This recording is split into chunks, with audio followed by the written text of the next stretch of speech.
Ashwaubenon Public Works and Protections Committee moving forward tonight with a proposed update to the village's loitering ordinance. Leaders say the current ordinance is outdated and lacks clear definitions, making it difficult to enforce.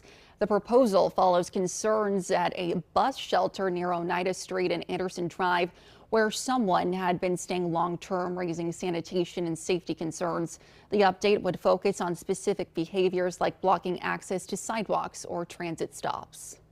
I think that the interesting part about this ordinance is that it focuses on not obstructing or interfering with the free and uninterrupted use of the property. So we want public places to be used by all public.